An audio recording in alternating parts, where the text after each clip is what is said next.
hata imekuwa mtu akiwa ndani ya Kristo amekuwa, nani amekuwa? Huyo mtu amekuwa kiumbe kipya. Ya kale yamepita, yamekuwa mapya. So kinachokuwa kipya ni kipi? Ni ya kale au ni mtu? Hata imekuwa mtu akiwa ndani ya Kristo amekuwa kiumbe kipya. Tunampata mtu ambaye ni kiumbe kipya mara tu baada ya kuwa ndani ya Kristo, amekuwa mtu kiumbe kipya. Alafu nakwambia hivi, baada ya yeye kuwa kiumbe kipya, ya kale yamepita, hayapo tena. Alafu ya kale yamekuwa mapya. So tafsiri yake nyepesi ni ipi? Ya kawaida, ili uelewe. Huyu mtu zamani, magonjwa alikuwa ni sehemu ya maisha yake, kukataliwa kulikuwa ni sehemu ya maisha yake, bahati mbaya ni sehemu ya maisha yake, umaskini ni sehemu ya maisha yake, vitu ambavyo vinamkwaza na kumfanya na kuwa na stress vimekuwa ni sehemu ya maisha yake kwa muda mrefu. Lakini leo eti kwa sababu amekuwa ndani ya Kristo, huyo ambaye magonjwa alikuwa ni sehemu ya maisha yake amekuwa kiumbe kipya. So jana alikuwa mtu akuteswa na kansa, jana alikuwa na pressure, jana alikuwa mtu ana mambo mengi yanayomtokea, miscarriage, bahati mbaya, anakataliwa, ni jana. Leo ameokoka binafsi, yule mtu amekuwa kiumbe kipya tayari, sio yule wa jana tena, no, amekuwa mpya. So kansa kama ilikuwa inakuja mwezi wa 4 kugonga, au pressure au ugonjwa fulani, mwezi wa 4 ugonjwa kuja kugonga, haukuti mtu yule ambaye umezoea kumkuta. So ugonjwa unakuta kiumbe kipya. Na ndio maana kuna familia ambazo kila mwezi fulani kuna mtu anafariki, kila mwezi fulani kuna mtu anafariki. So wanajua wazee kwamba anayefuata ni fulani. Ikitokea umekutana na Yesu hapa katikati, ghafla mambo yamebadilika. So kifo kikija kugonga kwenye familia yako, kinakuta wewe sio wa aina yao tena, wewe sio ukoo wao, ndani yako kuna DNA nyingine imewekwa, kuna kitu kipya kimewekwa, hicho kinakutofautisha wewe na wale wengine. Haleluya.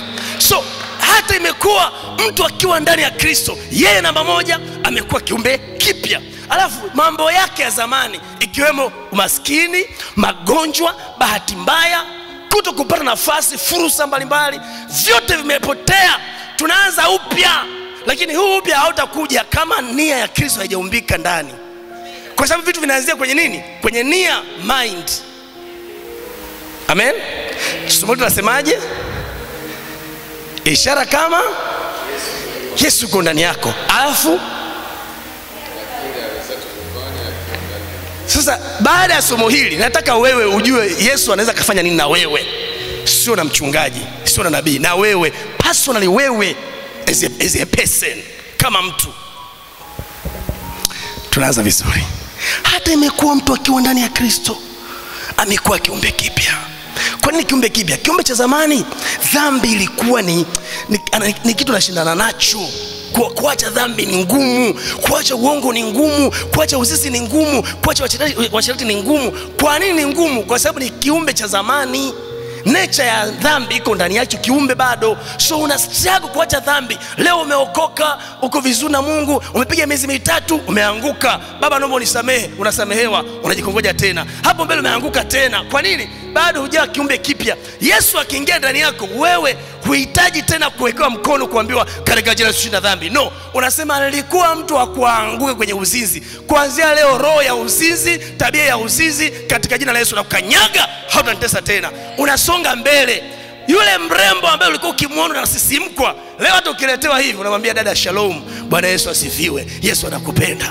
Mwenye anashangaa, ukinionaga unapagawa. Leo kulikoni?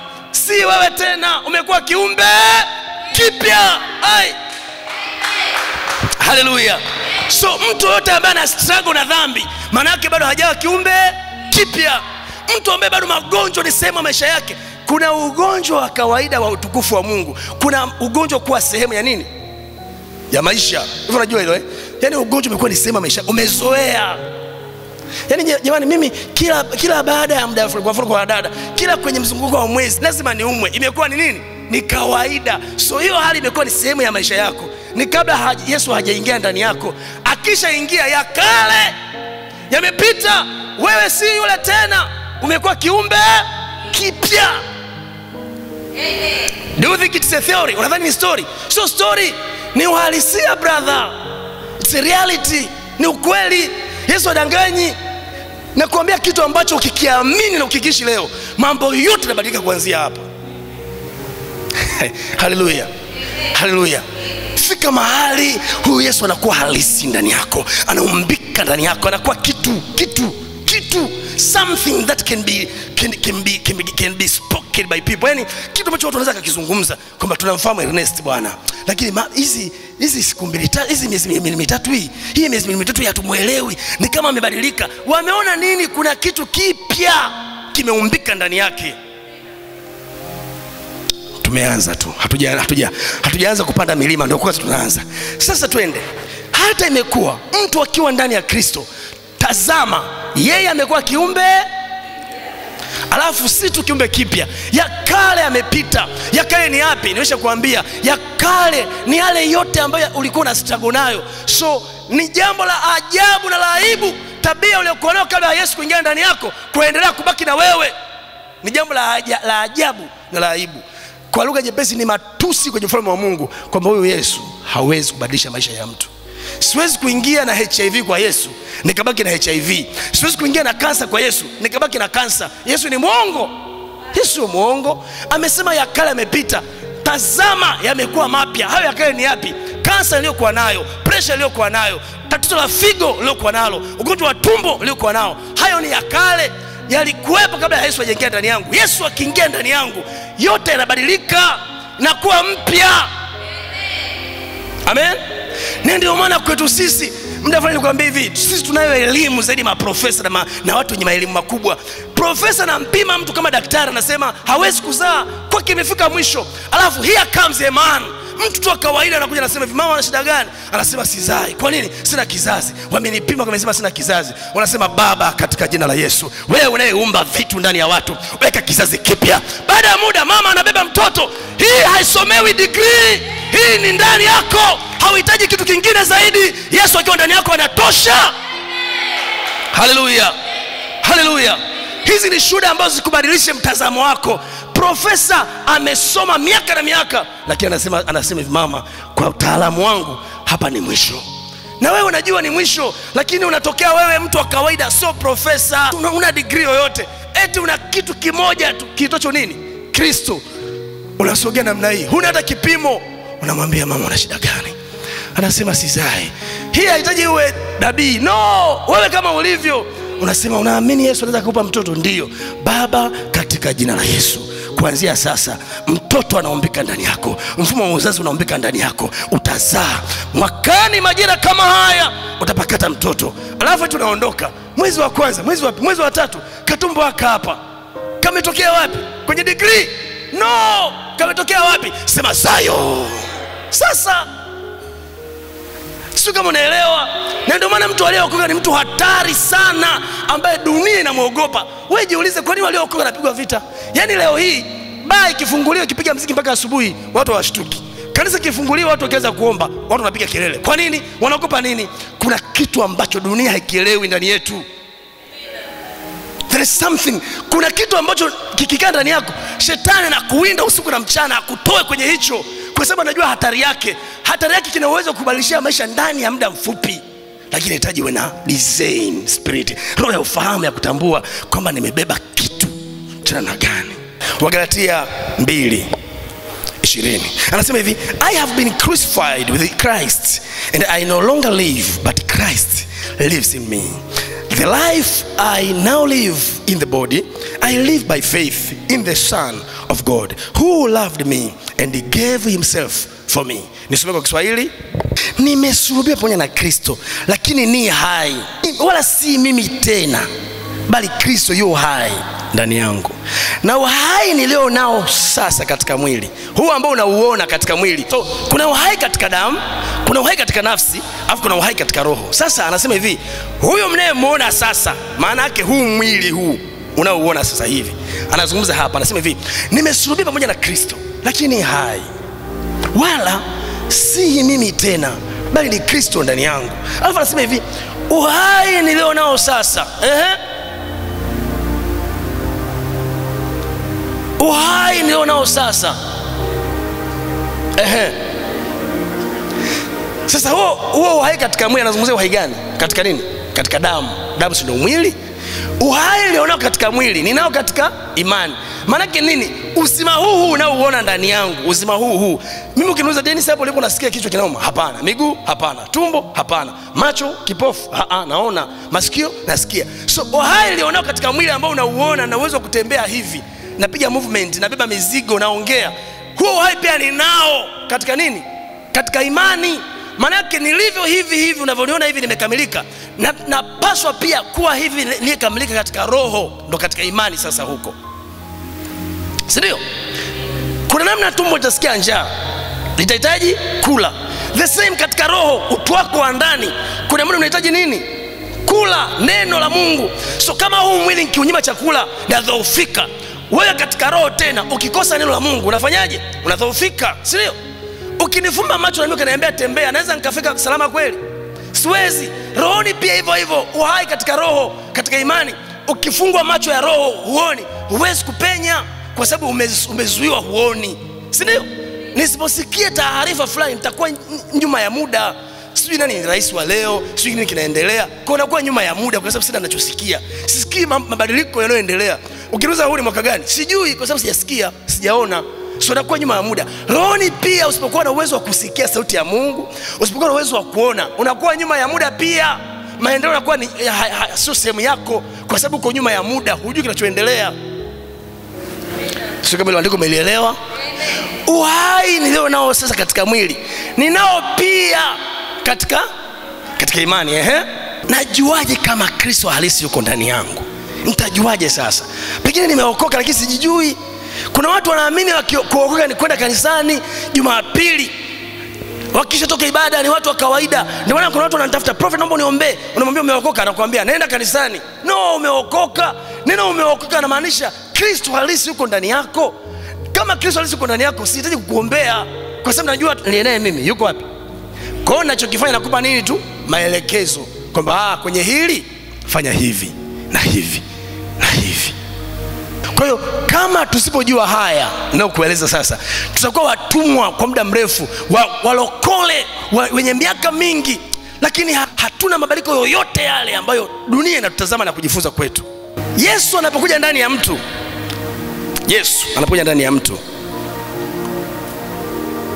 maisha yake hawezi kuwa ya kawaida au kuwa yale. When Jesus comes in a man, he will never let your life remain the same. Hata ruhusu maisha yako ya kawaida. Hii ni point ya msingi. Yesu akiingia ndani ya mtu, hawezi kuacha maisha yake kabaki yale. Hii sahau, haiwezi kutokea milele. Hakuna mtu aliyempokea Yesu na maisha yake kawa yale. Ukiona umempokea Yesu maisha yako ni yale, huyo sio Yesu. Yani kama eti umempokea Yesu, alafu eti Jesus has entered inside of you, then you have the same life as you used to have. That's not Jesus. Huyo sio Yesu mzee. Ni Yesu gani unampokea afu eti maisha yako yanakuwa yale? Haiwezekani. Brother, Petro unamjua? Alikuwa nani? Mvuvi. Petro alikuwa mvuvi, mtu wa kawaida. Baada ya kukutana na Yesu, Petro baadaye anaambiwa mtu amekufa. Mtu ambaye alikuwa ni mvuvi, hajasoma, hana degree, hana masters yoyote, anaambiwa Tabitha amekufa. Jamaa anasema twendeni. Anafika nyumbani, eti hasemi nina degree ya kufufua. Anajua kuna kitu anacho ndani. Anasema Tabitha, inuka. Mtu anainuka. Mzee, hii kitu ameipata kwenye chuo kikuu cha Dar es Salaam? No. Yesu ameingia ndani yake. So hii kuambia Yesu akiingia ndani ya mtu, maisha yake hawezi kuwa yale. Lazima yabadilike. So unajuaje kama Yesu yuko ndani yako? Yaangalie maisha yako nyuma, angalia maisha yako baada. Kabla Yesu nilikuwaje? Mimi Dennis kwa mfano, kabla Yesu labda nilikuwa mtu wa Totos. Dada mrembo akatishi mbele yangu, ni kabla ya Yesu. Leo Yesu ameingia, nikimwona dada mrembo, ile akili ya kumfuata kumtongoza hainijii tena. Naanza kuwaza kumhubiria injili. Hivi nafanana na yule kweli? Zamani kiu ya pombe hainitoki. Nikiwa na stress nawaza pombe, hiyo ni zamani. Nikiwa na hela nawaza starehe, hiyo ni zamani. Leo hii fedha yangu nawaza kuwekeza kwenye ufalme wa Mungu, nawaza kujenga nyumba, nawaza kusaidia watu, nawaza kufanya maendeleo. Hivi mimi ni sawa na yule kweli? Hapana. Zamani ukinikwaza ni matusi, maneno, vurugu kabla. Leo nimeokoka ndani yangu, nikikwazwa ikinifika hapa natamani kuongea, kuna kitu kinaniambia no. Uwe na kiasi. Kiasi ni sehemu ya tunda la Roho. Ghafla anajikuta anajizuia, mimi ni sawa na yule kweli. So Yesu akiingia ndani ya mtu, maisha yake yanabadilika, anakuwa na mtazamo mpya, tabia mpya, mwenendo mpya. So unajua kabisa uko ndani yako, lazima uangalie kwanza tabia zako za mwanzo.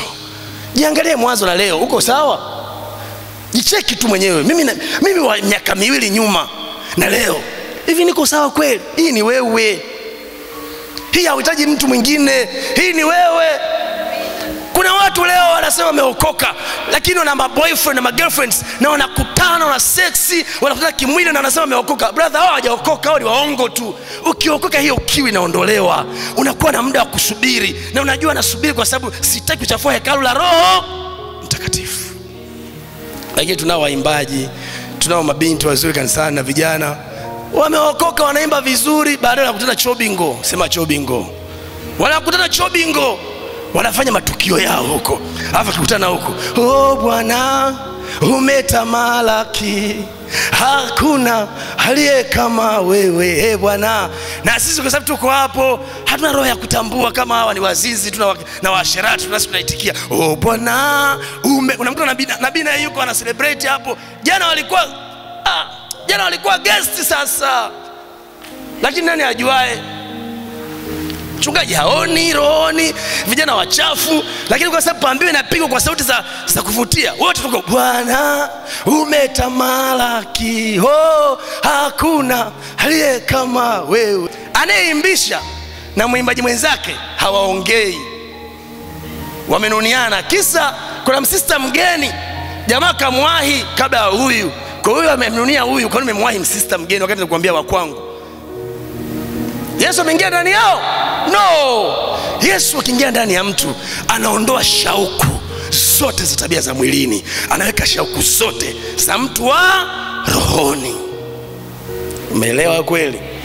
Umeelewa kweli? Brother, umeelewa kweli? Yesu hawezi kuingia ndani yako akakufanya akakuacha ukabaki na tabia zako. No. Akiingia anaondoa. Ukifanya kazi ukiwa peke yako, ukisikia kuchoka hivi, unaenda kwa mangi, nipe sports hapo. Si ndio? Nipe sports. Nipe sports Unapewa sports nini mtu mzima? Mbele jua kali. Huna hata aibu, jua kali. Umeweka namna hii.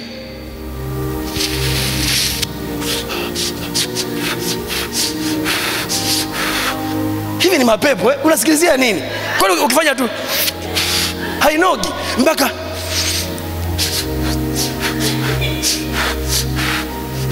hiyo unatafuta nini? Hii nini? Hii unatafuta nini mzee? Hii ya kufanya hii nini? Ni steam Steam unatafuta, si ndio? Steam inatafutwa hapo. Haogopi mchana kweupe na anaona tu ni sawa. Amewasha sigara yake namna hii. Wengine anaweka huku mnaongea. Yaani unakwambia afu na wengine sana nakufanyia kufuru, inatokea huko sasa pwani. Mwanadamu anafuka.